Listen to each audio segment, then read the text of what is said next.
Bonne journée à toutes. Il y a un esprit de dialogue et d'écoute. François Rebsamen est en Corse pour 3 jours et entend, grâce à ses qualités de rassembleur, faire avancer le dossier corse et le processus dit de Beauvau. Un processus d'autonomie que le ministre de la Décentralisation souhaite ardemment voir aboutir dans le courant de cette année. Pour sa première journée de visite, c'était hier, François Rebsamen s'est entretenu avec le préfet de Corse, mais également Gilles Simeoni et Marie-Antoinette Maupertuis. Une visite à la couleur très politique qui prendra toute teneur aujourd'hui avec une rencontre avec le conseil exécutif, mais également les présidents de groupe, les parlementaires et les représentants des associations de maires.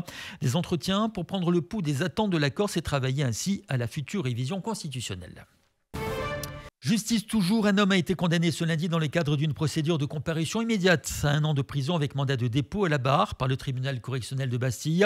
Jean-Philippe Pianelli avait été interpellé dans la nuit de jeudi en possession de drogue lors d'un simple contrôle sur la voie publique. C'est donc pour détention et transport de produits stupéfiants que ce dernier a été condamné. En 2017 déjà, Jean-Philippe Pianelli avait échangé de l'argent contre de la cocaïne et du cannabis que lui fournissait sa compagne au parloir de la maison d'arrêt de Borgo afin d'alimenter un trafic au sein même de l'établissement pénitentiaire dans lequel il était incarcéré. En politique, ce samedi à Bastille, l'opposition ferme du PNC de Jean-Christophe Angelini à Gilles Simeoni et Femo Goursiga a trouvé un nouveau terrain d'expression.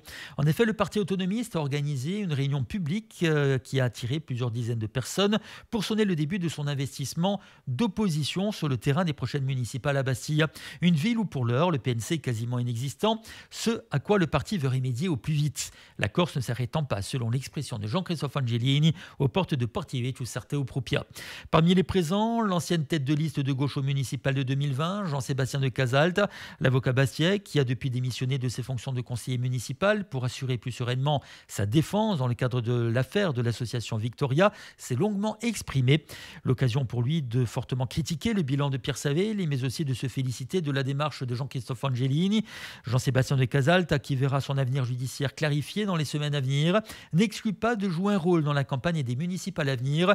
Nous écoutons Jean-Sébastien de Casalte. Il me semblait tout à fait naturel d'y répondre favorablement et de venir écouter ce qui sera dit par les uns et par les autres et, si nécessaire, éventuellement de m'exprimer aussi sur l'écriture de l'avenir de la ville et évoquer aussi les problématiques qui se posent aux Bastiaises et aux Bastiais. Le fait que Jean-Christophe Angelini vienne s'impliquer dans la campagne municipale à Bastia, qu'est-ce que ça veut dire pour vous? Le PNC, qui est une force politique qui se présente au sein de la collectivité de Corse, s'intéresse à Bastia me paraît être une bonne chose. Je suis un homme de dialogue. J'ai toujours eu le souci de pouvoir entretenir un dialogue constructif avec toutes les forces politiques dont je respecte l'expression. Et dès lors qu'il s'agit d'évoquer les problématiques bastiaises, de parler d'un projet pour l'avenir de Bastia, il me semblait tout à fait naturel pour ma part d'être présent avec nombre de Bastiais et d'écouter ce que le PNC, puissance invitante,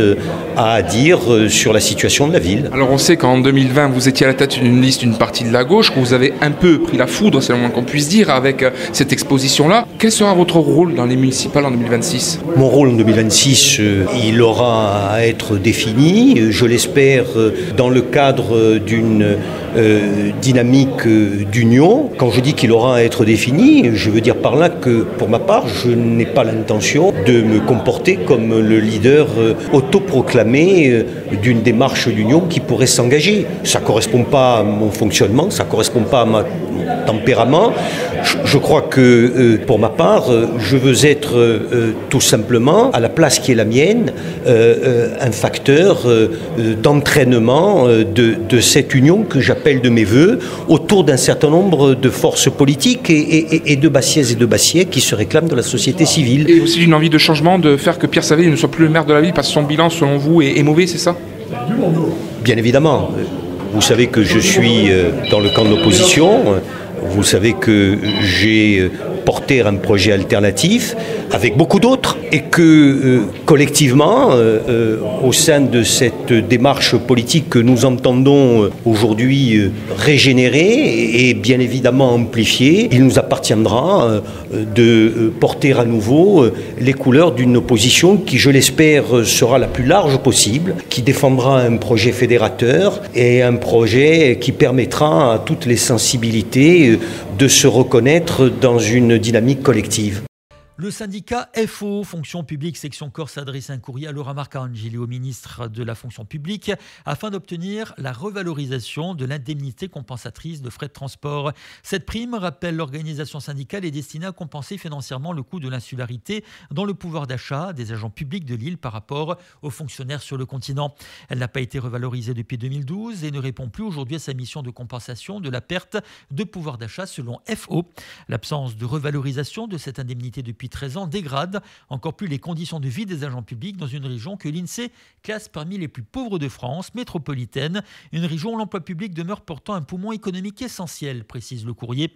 Le syndicat demande ainsi à être reçu par le nouveau ministre afin d'évoquer la question de cette revalorisation. Vendredi dernier, à Bastille, comme à Corti, des contrôles ont été menés par les forces de l'ordre à destination des chauffeurs de bus scolaires. Une opération intervenue après le drame de Châteaudun, où un chauffeur de bus scolaire, ivre et sous stupéfiant, a provoqué un accident causant la mort d'une des fillettes passagères de son bus. Contrairement à la Corse du Sud, où un chauffeur a été contrôlé positif aux stupéfiants, les contrôles menés en Haute-Corse n'ont abouti sur aucune infraction.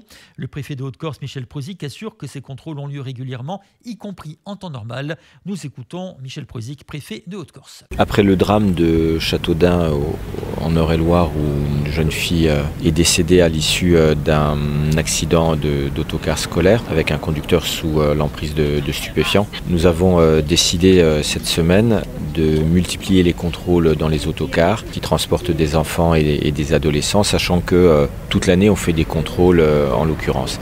Ces contrôles ont été renforcés puisqu'on a fait presque 150 contrôles de cars cette semaine, avec plus de 40 opérations au total, ce qui a permis de vérifier évidemment la présence d'alcool ou de stupéfiants chez les conducteurs. Ils ont tous été négatifs, nos tests, mais ça a aussi permis de vérifier que tous les organes de sécurité, notamment les antidémarrages éthylotest, étaient bien en place, de vérifier également les horaires et de vérifier les temps de travail des chauffeurs. Ça permet évidemment de protéger nos enfants, nos adolescents, et ça permet surtout de rappeler que nos routes sont mortelles encore aujourd'hui en Haute-Corse, puisqu'on a eu au total l'année dernière 22 décès sur nos routes et qu'un tiers de ces décès sont liés à la prise de stupéfiants et un tiers des décès sont liés à l'alcoolémie. Donc voilà, ce sont les deux causes, encore une fois, réelles d'accidents. C'est vrai pour les voitures, c'est vrai, on l'a vu aujourd'hui, pour les transports scolaires. Alors là, il y a cette réaction par rapport à ce drame de Châteaudun. Vous l'avez dit, il y a des contrôles toute l'année en général. Quels sont leurs séquencements, ces contrôles? Combien de fois en général un chauffeur de bus peut-il être contrôlé dans l'année par exemple? Plusieurs fois par semaine, nous organisons des contrôles avec les policiers, avec les gendarmes, mais aussi avec l'Adréal et l'inspection du travail, de façon à vérifier que la réglementation est strictement respectée. C'est dans nos contrôles classiques un élément clé que nous mettons en œuvre vraiment de manière très régulière. Quel est le lien que vous avez avec les entreprises qui transportent ces enfants et qui font tout simplement du transport de passagers? Nos liens sont réguliers puisqu'ils voient policiers, gendarmes, inspecteurs de contrôle arriver dans les entreprises ou bien sur les routes et vérifier encore une fois que la situation permet à chacune et à chacun, et notamment à nos enfants, d'être transportés dans de bonnes conditions. Ces contrôles ont lieu sur les cars scolaires, mais ils ont aussi lieu d'une façon générale sur le transport de passagers en car. Il nous est également arrivé de faire des contrôles sur les chemins de fer. Alors, on voit qu'il y a de plus en plus de contrôles malheureusement où il y a des conducteurs de bus ou des conducteurs de voitures généralement qui sont sous emprise de stupéfiants. Que peut faire par exemple la préfecture de Haute-Corse pour renforcer peut-être ces contrôles spécifiques sur les stupéfiants, parce qu'on sait que l'alcool malheureusement ça y est depuis longtemps, mais les stupéfiants ça y est de plus en plus. L'année dernière j'avais décrété que l'année 2024 serait une année charnière en matière de lutte contre l'insécurité routière. Nous avons augmenté de près de 30% la totalité de nos contrôles et le nombre de suspensions de permis de conduire a été augmenté de 17%. Nous en sommes l'année dernière à 851 permis de conduire retirés à des conducteurs, et notamment pour les 2 tiers d'entre eux pour des raisons de stupéfiants et d'alcoolémie. La tolérance, c'est une tolérance zéro aujourd'hui en la matière. Et l'année 2025 a démarré avec ce drame à Châteaudun. La seule volonté que nous avons en Haute-Corse, c'est d'essayer de faire diminuer cette mortalité qui marque réellement le territoire, mortalité routière, et nous continuerons sur la même systématicité qu'en 2024. Vous pouvez compter sur nous et les conducteurs doivent savoir que nous serons présents sur le bord des routes. Un tout dernier mot spécifique sur le dossier stupéfiant. Hier, on a vu cette saisie à Bastia de plus de 3 kg de cocaïne, ce qui est une quantité énorme, il faut bien le dire. Est-ce que selon vous aussi ça illustre un dérapage continu par rapport aux stupéfiants en Haute-Corse, parce que là les quantités sont de plus en plus importantes? Plus nous pouvons saisir, plus nous sortons évidemment de la matière stupéfiante et plus nous protégeons notre population. Contrôles routiers d'ailleurs nous permettent également de pouvoir lutter contre les trafics de stupéfiants. Nous sommes présents, nous luttons, nous enquêtons énormément et nous démantelons. C'est l'objectif prioritaire à l'échelle nationale du ministre de l'Intérieur. Nous l'appliquons strictement en Haute-Corse. Il s'agissait de Michel Prozic, préfet de Haute-Corse. Chez les compagnies de bus, on a joué le jeu sans sourciller, en mettant en avant les mesures de sécurité que la loi impose déjà, comme l'éthylotest au démarrage. Toutefois, la difficulté d'obtenir une traçabilité des chauffeurs au moment de leur embauche a été soulignée. De plus, chez certains, le sentiment de loi trop peu sévère envers les chauffeurs de bus contrôlés positifs est prégnant. Au-delà de jeter le discrédit sur toute une profession, ceux-ci mettent surtout en danger les enfants qu'ils transportent. On écoute Guillaume Antomar, qui est gérant de Casacon y Voyage. Conducteurs de transport, que ce soit transport scolaire, transport touristique, n'importe quel transport, même pour du transport privé, c'est normal de conduire en sécurité, de conduire sans alcool, sans avoir consommé des stupéfiants. Pour certains, apparemment, ça paraît difficile, mais c'est tout simplement la base, quoi. Quand on prend la route, quand on prend le volant, on est potentiellement en danger, on doit être totalement clean. Et qui plus est, sur les transports scolaires, il y a une responsabilité supplémentaire, c'est qu'on a les enfants des autres avec soi et que c'est encore plus important au final. Tout à fait. Comment peut-on transporter des enfants en sécurité en consommant des produits stupéfiants, en consommant de l'alcool, en conduisant n'importe comment, sans respecter les règles, en mettant la vie d'autrui en danger, quoi. On sent que ce qu'on a vu, que ce soit sur le continent ou même ici, malheureusement, avec un contrôle positif aux stupéfiants, ça vous a choqué au final? Ça peut. Alors le pire, c'est le drame, bien entendu, sur le continent, avec un décès qui est à déplorer, quoi. Voilà, le pire, c'est pour la famille et pour la jeune fille qui est décédée, quoi, parce qu'elle avait toute la vie devant elle. Donc bon, après, surpris, hein. Nous savons très bien que des gens consomment des stupéfiants. Après, nous, en tant qu'entreprise, quels moyens avons-nous de les contrôler? Aucun. Nous ne sommes pas. Il n'y a que les forces de police qui peuvent avoir ce pouvoir, et c'est très bien qu'ils viennent aujourd'hui pour contrôler, pour voir que bon, dans le cas chez nous, tout est clean, quoi. Mais bon, ça rassure même les parents d'élèves, ça rassure tout le monde, et puis bon, voilà, on se plie tout simplement au contrôle. Comme ça, quand on est clean, on n'a rien à cacher, on doit être un livre ouvert, tout simplement. Justement, quand il y a des contrôles et qu'il y a un contrôle positif, est-ce que les sanctions sont assez fortes pour vous? Alors, sanctions fortes.